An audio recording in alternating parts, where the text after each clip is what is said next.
Hello, everyone, and good morning from the West Coast, and good afternoon to you, our friends on the East Coast. I'm Father George Williams with the Catholic Prison Ministry Coalition, and welcome to our April re-entry town hall meeting. And today we have wonderful visitors to talk about one of my favorite programs from my experience as a prison chaplain, and that's the Angel Tree program that's been sponsored by Prison Fellowship. And so with us, we have Heather Rice-Minus, who is the Senior Vice President of Advocacy and Church Mobilization for Prison Fellowship, and also Michelle Payette, who is a Church Partnership Manager for the Angel Tree Program and Prison Fellowship. And so I'll let them explain more about it, but as you probably know, Prison Fellowship was founded by Chuck Colson, who was famous during the Watergate hearings. He ended up going to federal prison, had a experience of conversion to Christ, and then dedicated the rest of his life really to serving incarcerated men and women. And so Prison Fellowship was one of the fruits of his experience, and it's a wonderful, fabulous organization. So we're so honored and pleased to have you both with us today. Do you want to start, Heather? Sure. Thank you so much, Father George. It is so good to be with all of you. And I'm really excited to be able to share more about the Prison Fellowship Angel Tree program. And if it's all right, just to kick us off, we have just a brief video we wanted to share to sort of illustrate the holistic nature of the program. So we'll start with that. Here we go.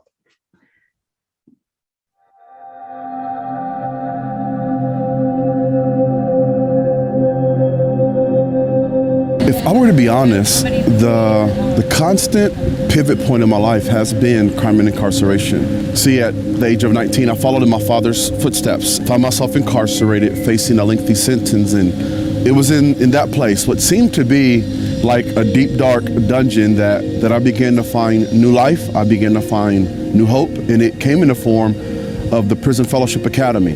It was in the academy that I learned money management and principles of being a parent and what it really meant to be a man who lived for Christ and who made a difference with the life he had been given. And I had opportunities in the academy to mentor and come alongside other men along their spiritual journey of discovering hope and healing in the Lord Jesus Christ. It was in that same context that I began to envision and imagine what life could be like outside of prison. And at the same time as I was being mentored, cared for, and discipled by the Church of Jesus that came into the prison, the Church of Jesus on the outside of the prison was caring for my 5-year-old daughter and her mother, who I had chose to leave in light of my incarceration. It was through Angel Tree programming that my daughter found other kids who were going through similar situations as she had, where she began to forge community and a faith family that loved her for who she was in spite of what I had done. It was there that my wife got discipled by other amazing women in our local church that eventually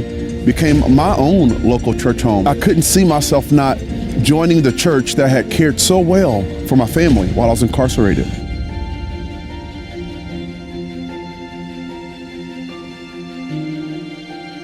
The Lord knew I was ready, not just to take the gospel that saved a person's soul, but to take the truth of the gospel that made people whole back to a local congregation that my wife and I would plant 4 years ago. From the beginning, our church has done Angel Tree, where we provide children an opportunity to receive a gift from their parent, making that incarcerated parent the hero.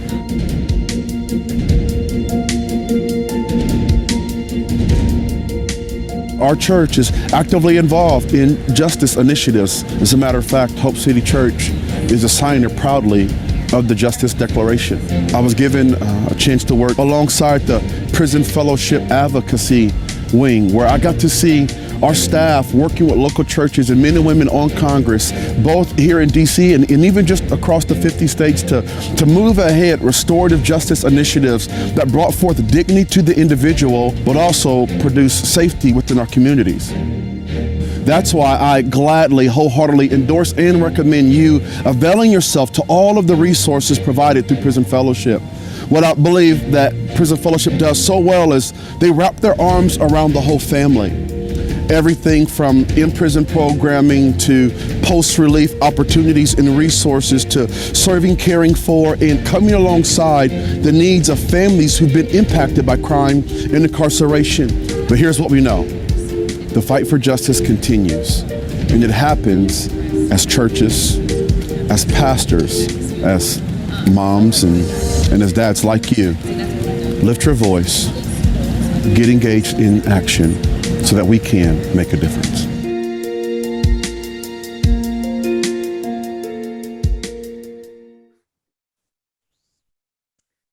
Well, thanks for watching that. I think Quo Vadis' story is a great example of how Angel Tree really can wrap around a whole family, and how we can come alongside families who are experiencing incarceration of a loved one, not only potentially inside for those of you who are involved as chaplains or volunteers inside prison, but also come alongside the family who is also experiencing a great loss. And so I'm going to share my screen here. And there we go. We're going to delve in a little bit deeper to Angel Tree today, which is a program we've had going for many decades, and grateful that Father George is one of the folks who had been leading it from the inside as a chaplain. We're very grateful for the many chaplains across the country who make it possible for Prison Fellowship to have applications go out to incarcerated moms or dads. And then to the thousands of churches, parishes that help us then deliver gifts on behalf of moms and dads behind bars.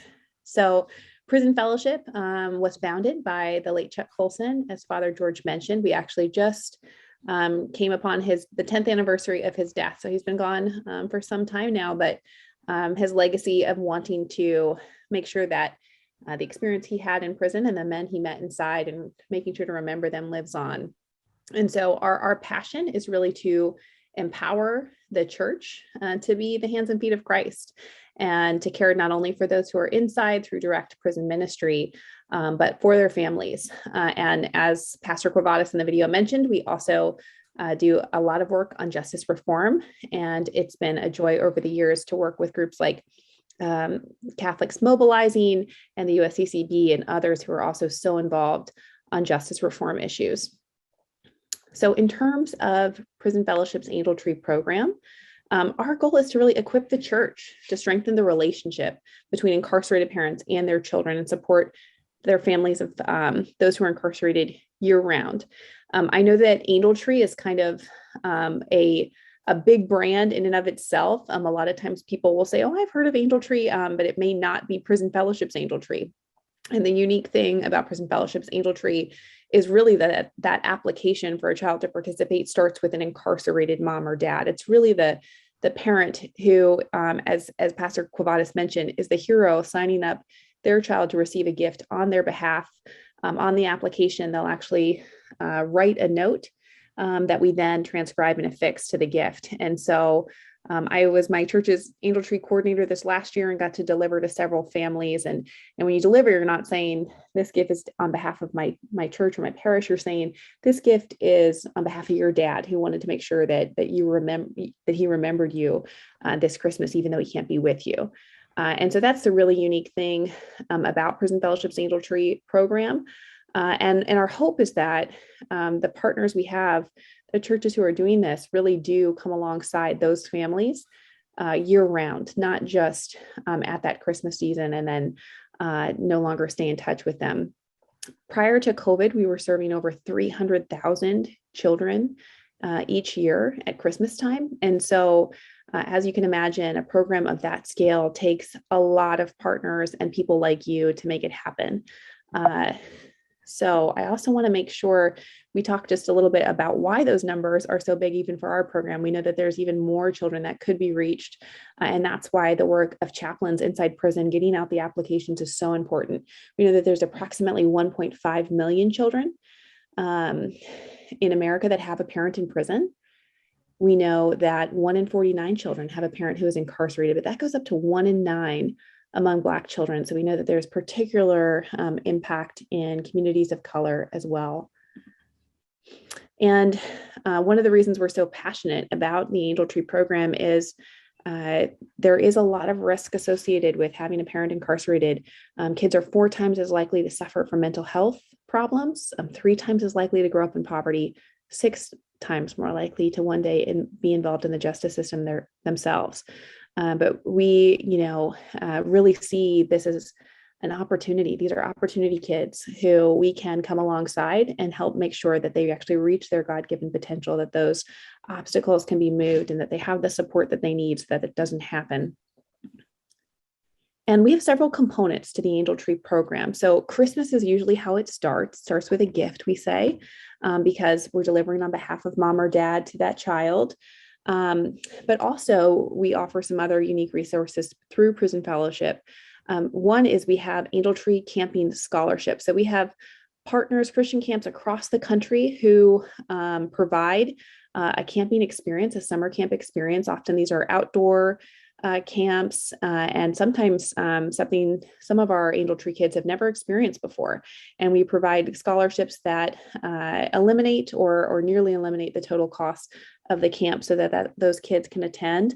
Some of our camps are really geared towards children of the incarcerated. So in Pastor Kravadis' story, actually, you heard from his now adult daughter, but she was one of our Angel Tree camping recipients, and everyone at the camp she attended also had a parent who was incarcerated. And so that can be a really encouraging experience for our Angel Tree kids who might feel like they're all alone in their situation. And we do really look out for camps that have trauma-informed practices for the kids that are coming. In select cities, we also offer Angel Tree sports camps. We have about 15 of these a year happening in cities across the country. And these are just one-day events, but just really special. We often partner with college or pro teams who come out to coach our kids. And we have a really great day of fun for them. And we also do a breakout for the parent that brought them or caregiver that brought them to that event to pray with and minister to those families who are often parenting alone, or at least trying to parent while one other parent is incarcerated. And as I mentioned, our hope is that these church relationships don't just stop at the delivery of that Christmas gift, right? We would love for our churches to be back in touch with those families, letting them know about the Angel Tree Camping Scholarships. And also, so many opportunities are available right within what churches are usually already doing, whether that's youth groups, Sunday school, back to school events. Some of our Angel Tree church partners even plan special events like Caregivers Night Out for our Angel Tree families to give them opportunities for just the support that they may need throughout the year. And so before I get into sharing a little bit more about next steps to get involved with Angel Tree, if you haven't, I want to pause there. We'll come back to the slides in a moment, but Michelle Payette is with us today, our church partnerships manager. And Michelle, I wonder if I could just ask you a few questions, both related to your work at Prison Fellowship with the Angel Tree program, but also your personal experience with the program. Could you just share a little bit with our group today about your story and your experience as previously an incarcerated parent using the Angel Tree program? How did that make you feel? How did it change your relationship as a mom? Thanks, Heather. Yeah, hi, everybody. Hi, Sister Mary. It's so nice to see you in person. Oh, boy. When I went into prison, so here's an interesting little tidbit. Heather had shared that Chuck Colson passed away 10 years ago. It was April 21st.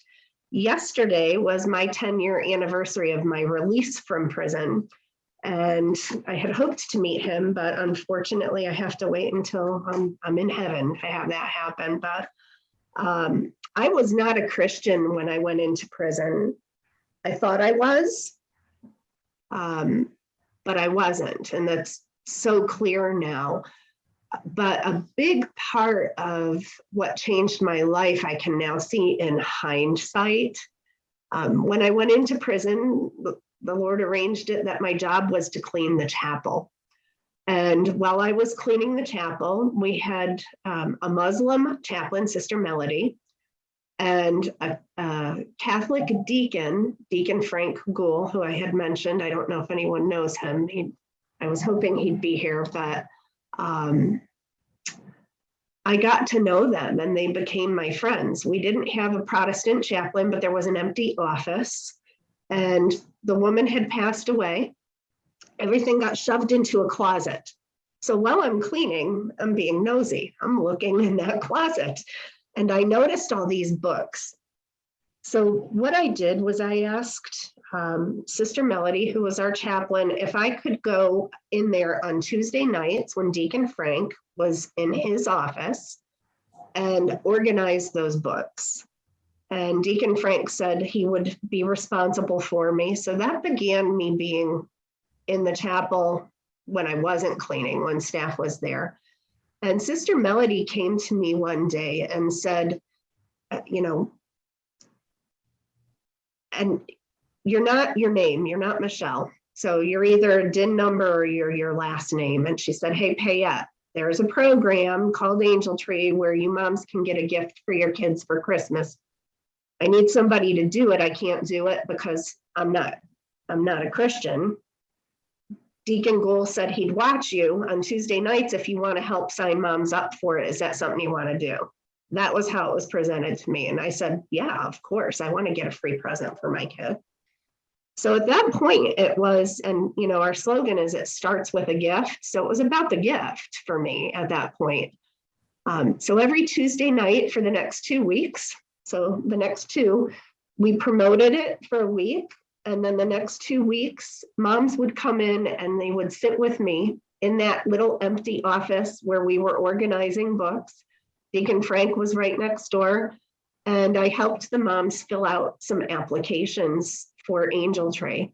And at that point, for many of us, what I realized was a lot of the moms had never filled out an application before. A lot of them didn't know what the questions meant. Few of them didn't know how to write. So I helped them fill out those applications. And then I gathered those together over 2 weeks, gave them to Deacon Frank, who would then take care of mailing them out. That wasn't something I could do. The big change came, and I can see God's hand in this now, where we began ministering to each other, the mothers. We were sharing stories. We started reading some of those books. And it was really a beautiful experience. But then God brought our hopes into the church on the outside. And my son was introduced to a local church. He was 10 at the time, through the Angel Tree gift being delivered. And at that point, it's when, and I've always coined this phrase, it wasn't about the present anymore. It was about presence. It was about the presence of people who knew God and loved God being present in my son's life. And it was about Jesus's presence in their midst. And when he realized that that gift was from me and not from the church person, it impacted his heart. My son, you know, how has it affected our relationship is amazing to me. I look at and he's in the other room, so I know he's listening to what I'm saying because he just came down from his room for lunch break. We have the best relationship that a mom and a son could have that I've ever seen. We are open, we are honest, we're Bible-based, we give God the glory for everything in our lives. And it all started with that Angel Tree gift. He was introduced to the church through that gift. He would tell me Sunday school stories. He would learn Bible stories that I had never heard. Some I knew, Noah's Ark, Jonah and the whale, and I'm like, yeah, those are stories. Those didn't really happen.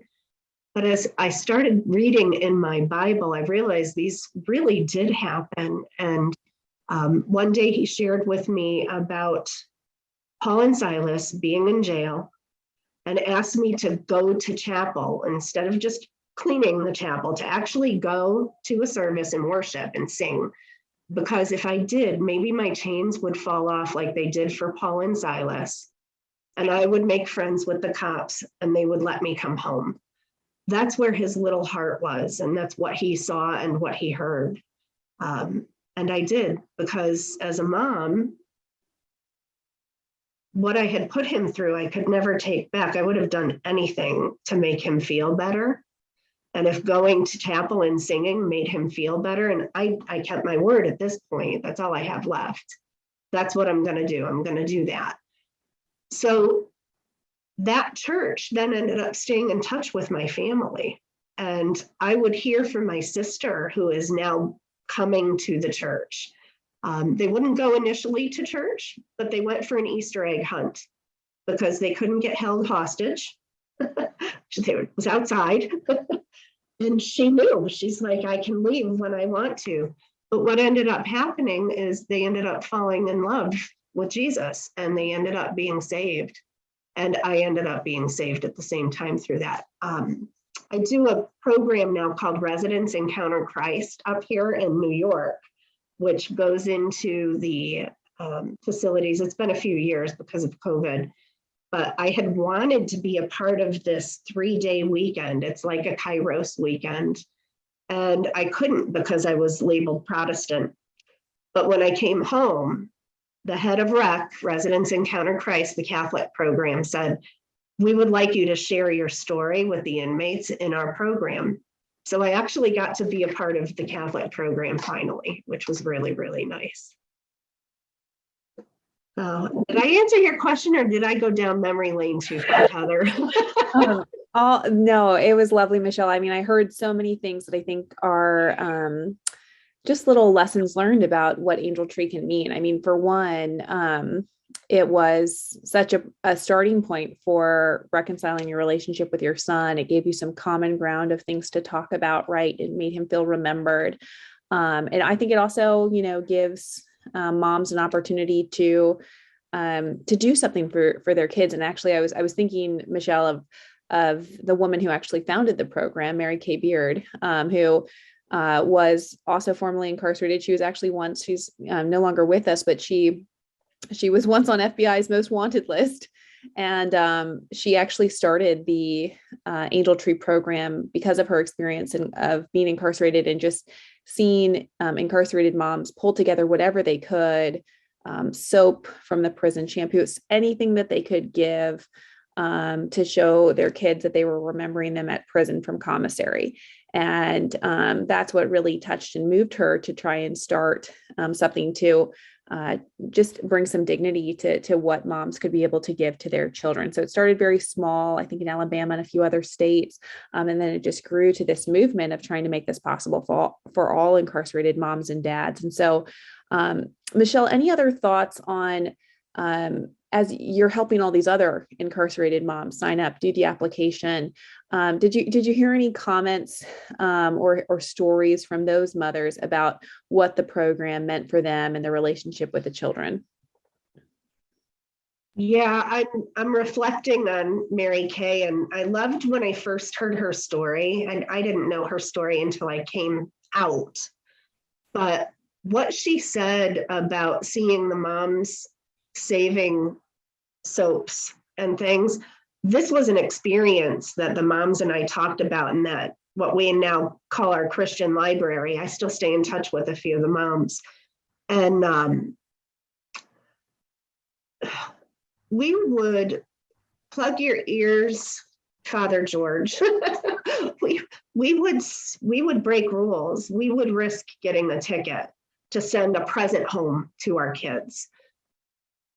We had such guilt over what we had done that had removed us from our children's lives that we would have done anything to show them that we love them, including because we're not healthy yet.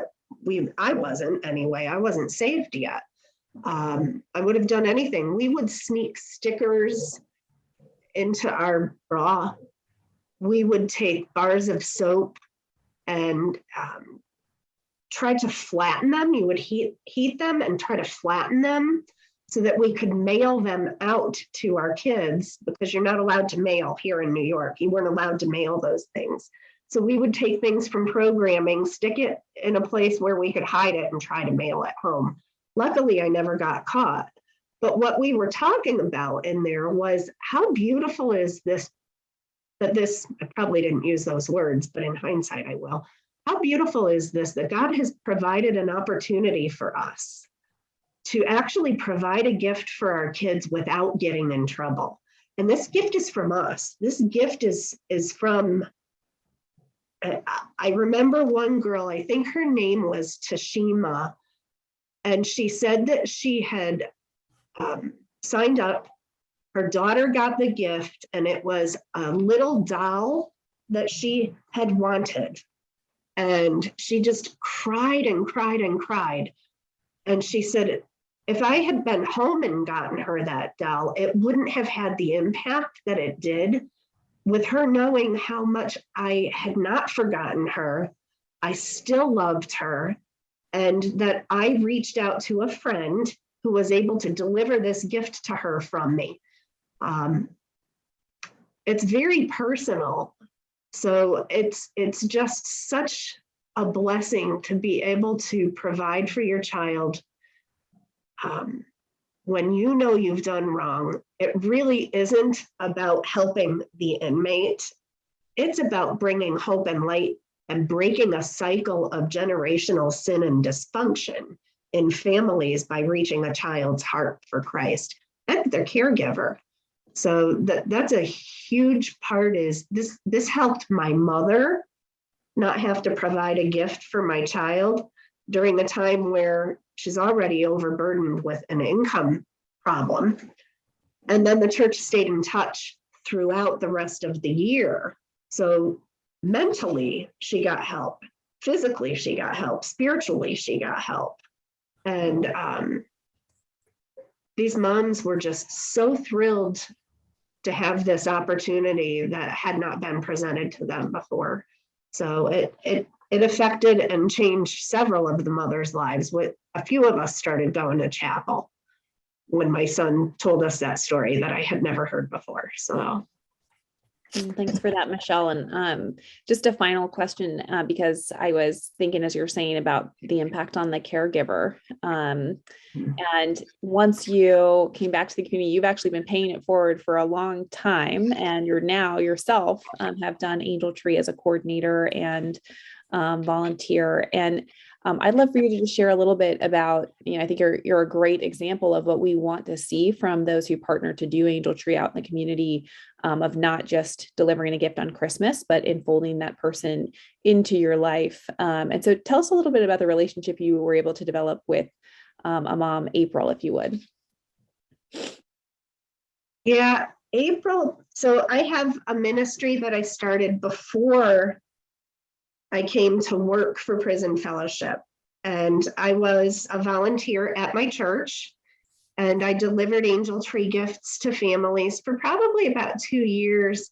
And I realized that the church was just delivering the gift at Christmas, and that was it. And I'm like, something's missing, because my church stayed in touch with my family, and that's what really made a difference when I came home.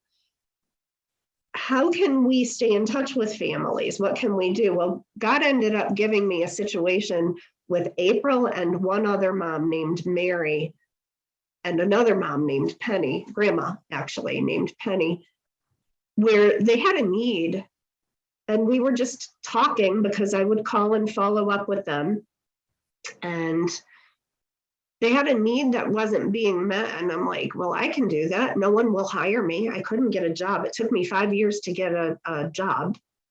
And one where I wasn't self-employed. And April didn't have a car. And her problem was she wanted to send her son, Sean, to summer camp. I had called and invited everybody to summer camp. So I said, well, I've got a car. I can come pick you up and I can get him there. And during that drive, what surprised me was April not only remembered, she remembered the color of my van and stuff, but she remembered the day and time that I had dropped off that Angel Tree gift to her. And I didn't remember that. I was just surprised at how much it had meant to her. And we got to know each other. God definitely connected us on that trip. Sean was very sick. He had sickle cell anemia. And so for her to have him go to summer camp was really a step in faith. she needed a break. She had another child. And she said, I really want to send my son to camp. We had connected and talked on the phone a few times. And so we prayed the whole trip there. We prayed with the nurse at the summer camp for Angel Tree Summer Camp.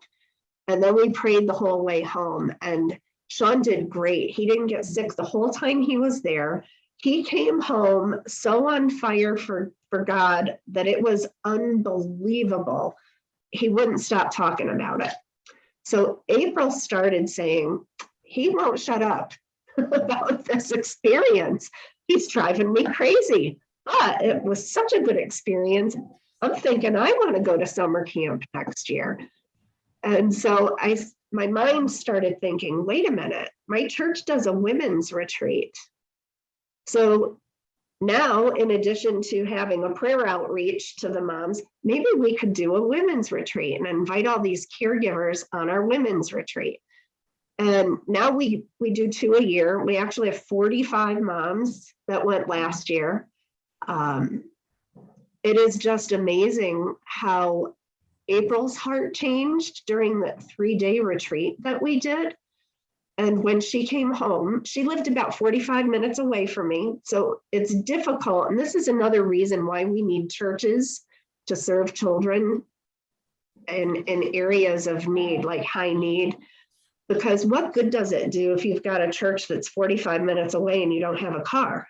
You can't get to church. So you need a church that's close to your home to care for the caregiver. And so I connected her with a church. I called the church and the lady said, yeah, come and introduce her. And while I was there, I started talking about Angel Tree and they signed up to be an Angel Tree church. So I was doing my job for free before you guys hired me. And what ended up happening with April is she just became on fire for Christ and her whole life changed. And I think Heather shared an article that was written on our relationship, and I'll probably cry. Number one, I have a cold, so I'm sorry. But I always cry when I think about this because God brought us together and I watched their lives transpire into such trust for God and such a love of Jesus. And in 2019, over the summer, April became pregnant with her 3rd child. Her son's, Sean's dad was different than her other children's father. Both of them were in and out of prison. April was a 3-time felon who was a gang member. And the two of us just were such opposites, but we're best friends. I would die for her. I really would. I would put my life on the line for her. She's amazing. And the same. But what ended up happening was Sean had a sickle cell case happen and April had just had the baby. And I was working for Prison Fellowship at the time. But the beautiful thing that happened was we had our faith. And had we not had our faith, had it not been for that Angel Tree gift that I got, that brought me to church, that then led me to April, that led her to church, that led Sean to camp, our stories would have looked much different. But April shared, Sean got sick and he ended up contracting sepsis and he passed away. It was a 30-day process of watching a mother who I loved and a child go through horrible pain and horrible suffering that I wouldn't ever wish on anybody. And all we could think of is, had we not met each other, how would we get through this time? And praise the Lord that Sean knew Jesus, because that's where he is. He's with God. So it isn't about a Christmas gift. It's about the saving of lives. This is what God has called us to do. It is a very difficult loss to have to go through. We go through this every year. October, it'll be 3 years this year. And every year it's more difficult. I've also seen, because I've stayed vigilant in my ministry, and April has now become involved in this ministry where we're working with over 200 families, 500 kids. And locally, our church has just made such a difference through my ministry and the church. That wouldn't have happened if I didn't get an angel tree gift. It just multiplies. It's huge. In the last 3 years, we've lost 5 kids, 2 of them to tragedies like Sean. Another one was my friend Mary's daughter, Abby, who passed away in a training accident. She was a paratrooper. And she also came to Christ. And her father, who is incarcerated, has written a tract about decisions that you make when you're jumping at 10,000 feet. So it's affected the inmate inside. God will use you to reach families inside, outside, if you just take that first step and stay obedient to what he puts in front of you. I love talking with April, and you guys would love her. We should do an interview with April someday, because she's just so amazing and so in love with Jesus and such a heart for Angel Tree and its programs. And it really has changed our lives. This isn't I'm not just saying this because I'm here at work. This is not a job to me. This is a blessing that the Lord has placed in my path where I can support my family, but share what he has done through these programs in my life and in the lives of those whose path I now cross. So I just so highly encourage you to get involved, especially with the people on the outside now. We can't get inside. Use those resources that you have to reach the families on the outside if you're not able to go in. And even if you are, what good would it have done me to come home to a family that was in the same place that it was when I went in? I needed a family that was changed, and the church reached the heart of my family. So I just would really encourage you to learn more, reach out, even if it just starts with taking your church to support 10 Angel Tree families. Make 10 phone calls a month. We want to pray for you. How are you doing? You don't have to make an ask. You don't have to invite them to church. Just pray for them. And you'd be amazed how many people want prayer. It's a real honor to be able to do this. Thank you so much, Michelle. I mean, I think your story of accompanying April in probably one of the lowest moments of her life is such a beautiful example of how Angel Tree can be so much more than a present. In fact, I really love that note you had of it's not about the present, it's about presence, right? That's exactly what we want to see. And so I want to just make sure we share with folks, perhaps those of you who are on the line have participated in Angel Tree before, or maybe your parish would be interested in doing so. We would love for you to register or renew your registration. You can go to angeltree.org to find out more about the program, to register your church. We also have resources for chaplains about how they can register to participate in Angel Tree at their facility, make sure that they get sufficient applications, ask questions. And we have some additional chaplain resources at Prison Fellowship as well. If you go to prisonfellowship.org/resources/chaplains, or just on the navigation button on the prisonfellowship.org website, you can get there for resources for chaplains as well. So I would highly encourage that. This is the time of year when we are heavy in recruitment season to make sure all of our facilities are getting their applications. Everything comes due close to the early September in terms of in-prison applications. So we really want to make sure for those of you working inside facilities that you are pressing folks to get them in. I love Michelle's story of how incarcerated parents were actually part of the sign-up process, right? Helping people make sure that they can fill out those questions. If they have any literacy issues, utilize those who are inside, or for those of you who volunteer, offer to help chaplains make sure that all of those applications have complete information.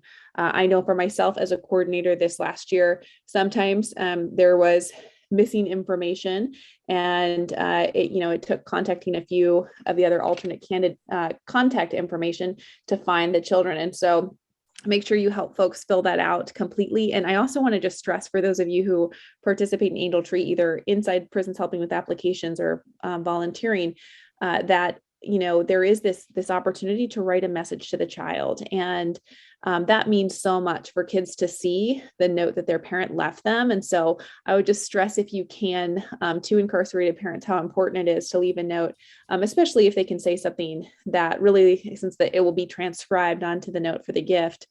So not in their handwriting, but if they can say something that really lets them know that this is really from mom or dad, if they have a name they use for their child, or a memory that they want to share on that card, that can be very impactful. And then we register churches all the way through September. When it gets close to Christmas, when people are usually starting to think about Christmas, it can often be too late to register. And I want to just, double click what Michelle said about the importance of having churches from all across the country, particularly areas where we have high need, where there's a lot of local children who have an incarcerated parent. We want as much as possible to match local congregations to local kids, so that ongoing relationship can happen. So would love to have more churches involved. We do have sometimes partnerships with churches who sponsor a church in a high need area who may not have the resources to reach as many kids as there are, but is willing to do it. So lots of ways to get involved. I think that there were a lot of just organic examples through Michelle's stories today, that if you are already doing Angel Tree, to think about maybe how to go deeper and how to do more for the families. And I do want to just note that April is Second Chance Month. So love that this topic today is on reentry and around supporting families. And we're really trying to, during April, raise awareness about the barriers that those who are formerly incarcerated face. Michelle mentioned, went so many years without being able to be hired to a job. And we know that of the 44,000 barriers people face post-release, the majority of those are employment. And so we just encourage you to think about celebrating Second Chance Month, raising awareness this month. And there's an opportunity to get involved even tonight. Prison Fellowship is hosting our Second Chance Month virtual gala. And you can use that code right there on your phone. If you pull out your camera on your phone, it'll take you to the website, or you can go to prisonfellowship.org/SCM Gala to register. And it's tonight from 7 to 8 p.m. Eastern. It's a beautiful program celebrating what God can do in terms of giving someone a second chance, some beautiful stories, and a conversation that actually focuses, this year's panel was quite a bit about giving first chances, particularly to children of incarcerated parents, and how giving a second chance to a returning citizen is often a first chance for those children. So very timely with today's topic on Angel Tree. And so with that, I just want to thank the Catholic Prison Ministry Coalition so much for having us today. And I will turn it back to you, Father George, for any questions. Sure. Thank you. And anybody who is watching us, if you have some questions for either Heather or Michelle, please write them down in the chat box, or wave your hand and you can ask them directly. But I just want to add my own experience, having worked for 30 years in prison ministry, is it's such a wonderful program. And I heard countless stories similar to Michelle's of, I worked mostly with men, although there were some women in Massachusetts, but how Angel Tree really turned their lives around and the lives of their families. So it's a very healing ministry, and it's I love the idea that it's a ministry of presence in both senses of the word. There's also a fair amount, it's very well organized. And so every year, I assume right around this time, I think, the chaplains would get a packet of information with applications in English and Spanish and posters and instructions. And I always found it really important to go around and bring this to guys who are locked in, to bring them to their cells, or if they came to chapel, to give them the applications, but also to explain to them very carefully, because it's an application. And as Michelle was saying, a lot of these men and women have not had a lot of education or experience with things like applications. So it's important they get all the information down. So it was hands-on in that way for the chaplains, but but it was absolutely well worth it, because after Christmas, I would hear so many of the guys beaming. They were just delighted that their kids got a present from them. So it means a lot. And also, we didn't limit it just to Christians. There were guys who were from other faith groups who were welcome to be part of this. And so, it was, I think, a great expression of our love as Christians. We weren't trying to necessarily proselytize. We were trying to show them the love of Christ and what Christmas means to us. And so they appreciated that. So I think it's a wonderful program, and I would urge anyone to get involved with it. My question to Heather is, as a pastor of a parish in a fairly well-to-do city, and somewhat removed from both of communities where people are poor, and removed from the communities where more people go to prison than in this neighborhood, what's been your experience of getting parishes involved, or church communities involved, who may not have had much experience working with prisons before?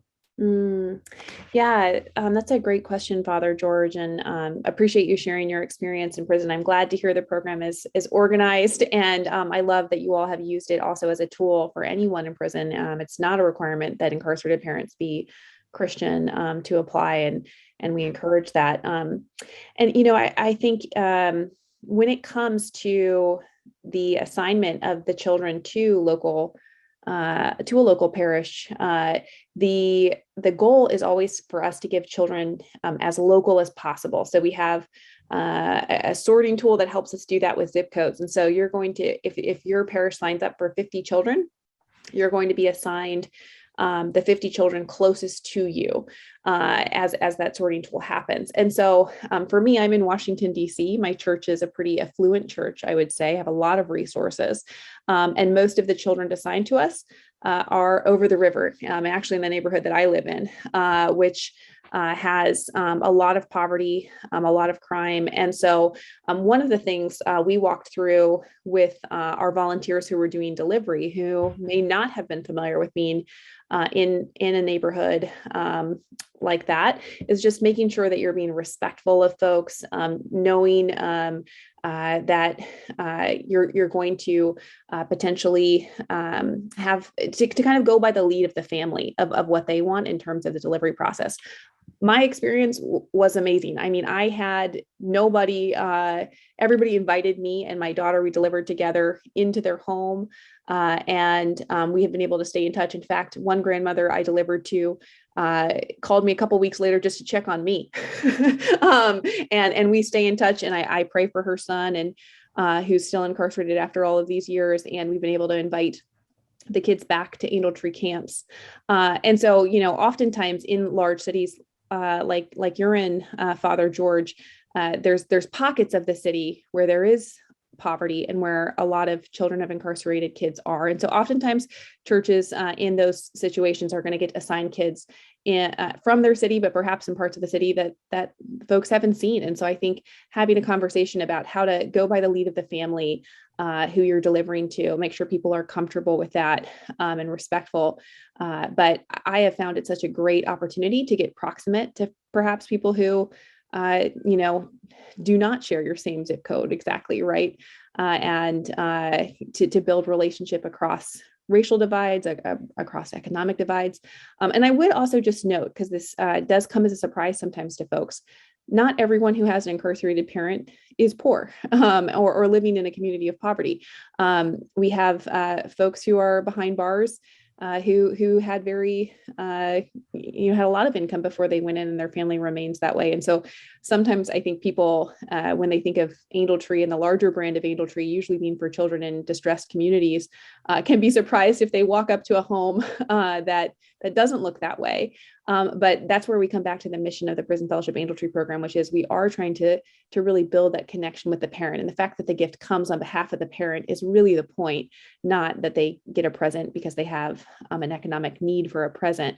And so just also want to throw that in because I know that can sometimes be surprising, but with incarceration at the rates that it is today, it doesn't matter what your economic status is. There are folks all across the board who are behind bars, and we get the privilege of serving families all across the board.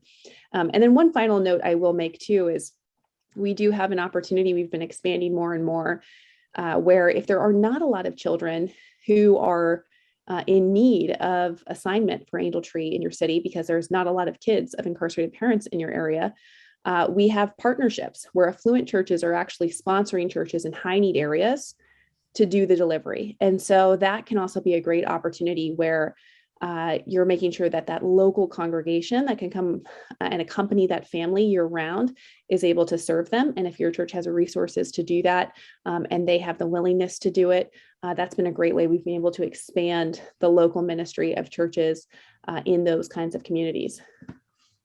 How does that actually work? Say my church sponsored a church across the bay. What would that look like?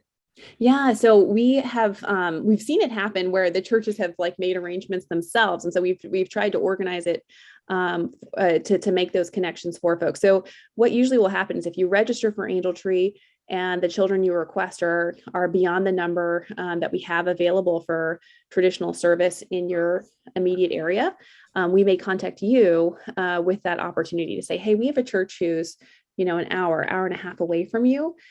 They've already taken 25 children, but they don't have the financial resources to go beyond that. If you'd be willing instead to put towards a donation towards providing gifts for that church, then they can do the delivery. And sometimes that actually creates a partnership between those churches, however those churches see fit in the future as well. It's a great idea. I don't see any other questions from specific people, but I just want to add one other thing, and this is while we're focusing on the children of incarcerated men and women and this wonderful program that Angel Tree has been for decades now.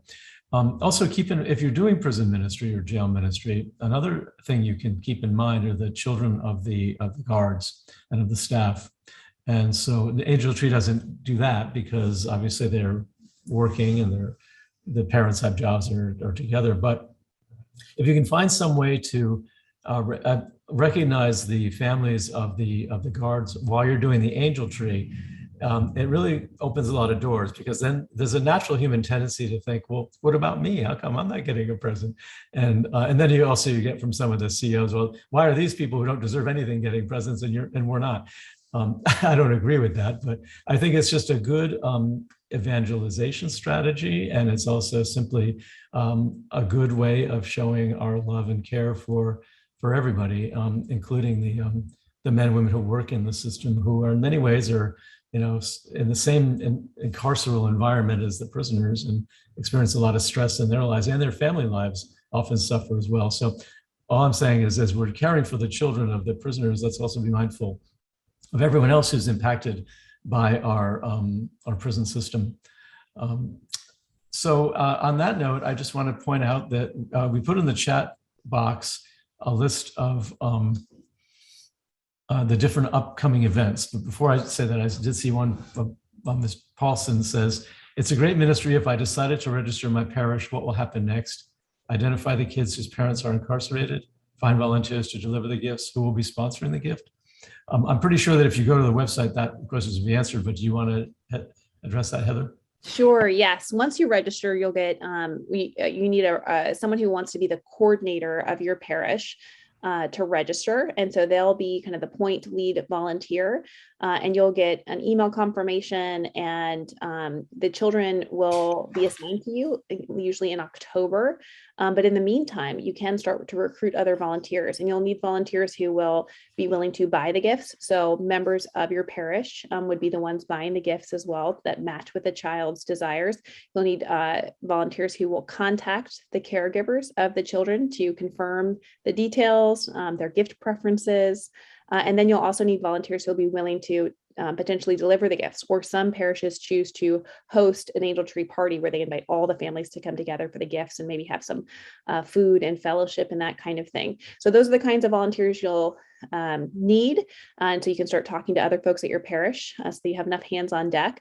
But when you register, you'll get a confirmation email, and there will be lots of training materials available to you that will be sent to you as the coordinator. So thank you for considering that. And certainly if you have any questions, angeltree.org, and we can also make our contact information available and follow up to this as well. Thank you. And it's not only is it a ministry to the incarcerated families, it's a blessing and a ministry for the churches themselves and for individuals involved. So it's a win-win. So thank God for Chuck Colson and his vision, and for the wonderful gift that Prison Fellowship has been all these years. So thank you both, Heather and Michelle, and all of you for being with us. Just one last comment, and that is the upcoming events will be posted on the Catholic Prison Ministry Coalition website. So just go to catholicprisonministries.org. God bless you all, and thank you for being with us today.